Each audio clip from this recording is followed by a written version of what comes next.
বাংলার লোকজ ঐতিহ্যের পসরা সাজিয়ে ঢাকা বিশ্ববিদ্যালয়ের চারুকলা অনুষদে শুরু হয়েছে জয়নুল উৎসব। শিল্পাচার্য জয়নুল আবেদিনের জন্মদিন উপলক্ষে 2009 সাল থেকে এ উৎসবের আয়োজন করছে চারুকলা অনুষদ। এবারও সাধারণের পদচারণায় মুখর উৎসব প্রাঙ্গণ।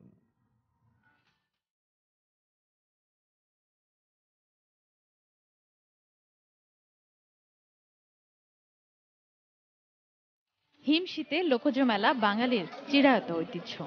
সেই ঐতিহ্য সামনে আনতে ঢাকা বিশ্ববিদ্যালয়ের চারুকলা অনুষদ প্রতি বছরই বেছে নেয় শিল্পাচার্য জয়নুল আবেদিনের জন্মবার্ষিকীকে।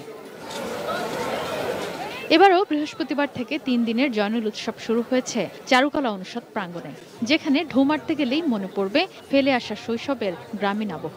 যে গ্রামীণ একটা ভাব নিয়ে এসেছে, এটা আসলেই সত্যিকার অর্থে খুব ভালো লাগছে। অনেকদিন পর শহরের মধ্যে একটা গ্রামের ভাব পাচ্ছি। বেলা তো গ্রাম্য এনভায়রনমেন্ট ক্রিয়েট করে, সো এটা আমার কাছে অনেক এনজয়েবল। অ্যাটলিস্ট ঢাকা শহরে তো এরকম হলে তো ভালোই হয় মাঝে মাঝে।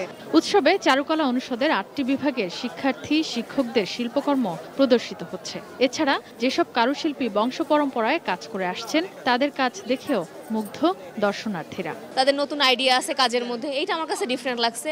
বাট আবহাওয়াটা বলবো যে সবসময় একই রকম মাটির মতো।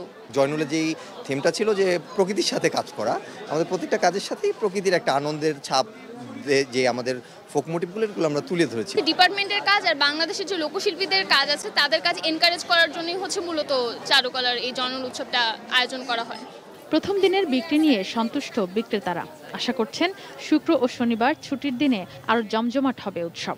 শেষের দিনেও কিন্তু অনেক বিক্রি হয়, একদম শেষ দিন হিসেবে অনেকেই আসে শেষ মুহূর্তে। মোটামুটি আমরা জিনিস তৈরি করি, সবার মধ্যে যেন জিনিসগুলো ছড়ায় যায়, এটা হচ্ছে আমাদের উদ্দেশ্য।